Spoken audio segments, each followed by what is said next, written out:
Hello, and welcome to the next short answers to big questions.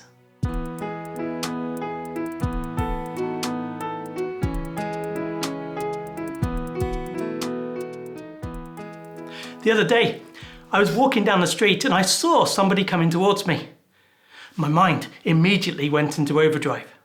How am I going to walk past them and keep 2 meters distance between us? I looked at the path. It wasn't wide enough. There were cars parked on the side of the road, so I couldn't step off the pavement and walk in the gutter. What could I do? Then I looked at the other side of the road. It was empty. I made my decision and I did something I don't think I've ever done before. I crossed over the road so that I wouldn't have to be near the person coming the other way. Have you found yourself doing that in the last few weeks? None of us want to pass on Covid-19. None of us want to catch Corona. We've been told that social distancing is a vital measure to stop its spread. So we avoid people. We keep away from people. We cross to the other side of the road. Now, there is nothing new in that. People did it 2,000 years ago, in the time of Jesus. They did it to avoid those with leprosy. These were individuals with a highly infectious skin disease. When they caught it, they were made to leave their home. They had to leave their community, and they became outcasts, cut off and distanced from the people around them. In the last few weeks, we've had a small taste of how hard that would have been. One day, a leper came up to Jesus and asked for his help. What do you think Jesus did? Most people would have ushered him away or at least moved quickly in the opposite direction. Not Jesus, though. Jesus reached out and touched the man. Probably the first human contact he'd received in a long time. Then, the Bible says, he miraculously healed him. Where is God in Covid-19? The Bible says that God is in control. That's the answer I shared in the last video. Yet that's not all the Bible says. It also tells us that when tragedy hits, God is there to help. We see this so clearly in the life of Jesus. Who is Jesus? The Bible tells us that Jesus is God who came into this world.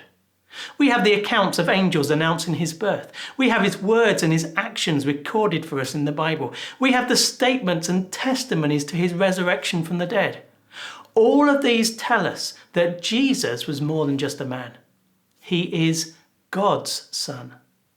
That means that as we watch Jesus interacting with others, as we look at the way Jesus dealt with people, we are seeing something of God's nature and God's character. How did Jesus deal with people in the tragedies of their lives? How did he respond when they asked for his help? What did he do with the leper? He reached out and touched his life for good. Where is God in Covid-19? He's there to help. He's there to help each of us in the struggles of these Corona days. He's there to help us in isolation. He's there to help us in our worries and fears. He's there to help us when we feel out of our depth, lonely, or life just seems to be falling apart around us. The Bible tells us that God is there to help. But, you say, he's not helping me. I'm going through my own personal set of hardships right now, but I haven't heard any word from God. Can I ask you a question? Have you asked God to help you? There's a verse in the Bible that was written to people who claimed that God wasn't helping them. It says this, "You do not have because you do not ask God." If we look at the life of Jesus, we see he helped many people. Yet we also notice that they came to him and asked for his help. If you want God to help you, can I encourage you to pray and ask for his help? But that's not all. Maybe you are praying. Maybe you are asking. But you still say God's not answering. If that's the case, can I ask you a different question? How are you praying? Now, I'm not asking here about the words you're using. I don't mean are you kneeling, standing or sitting. This has got nothing to do with the direction you are facing or where you're praying. In a very real sense, none of these really matter. I'm asking you to think about your heart and your motives. The Bible says, when you ask, you do not receive, because you ask with wrong motives, that you may spend what you get on your pleasures. It's easy to treat God like a vending machine or like an Amazon shopping experience. We put in our prayer and then expect the item we've selected to be delivered to us. But is that the right way to come to God? Jesus shows us that God cares about the pain in our life. Jesus shows us that God is there to help us if we ask him. I think that's incredible. Yet can I urge you, as you pray, if you pray, to think about how you are coming to God. Do you just want God to fix whatever is wrong in your life? Or are you interested in knowing him? Does he have to do things as you say? Or is there room for him to give a different answer? So where is God in COVID-19? What does the Bible say? He's in control. He's on the throne of history. But he's not just way up there.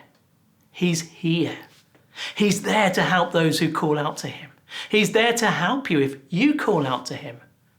And I want to encourage you to do that. That's what Jesus was like. And God's still the same today.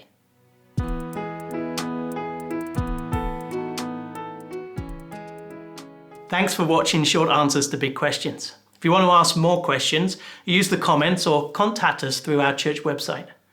The links are in the description below. If you want to know when we put out more of these videos, why not subscribe and click the notifications button? If you'd like to, you can also join us for our Sunday services. They're available through our YouTube channel. We upload a playlist each Sunday morning with songs, prayers, children's talk and a Bible talk. It would be great if you could join us.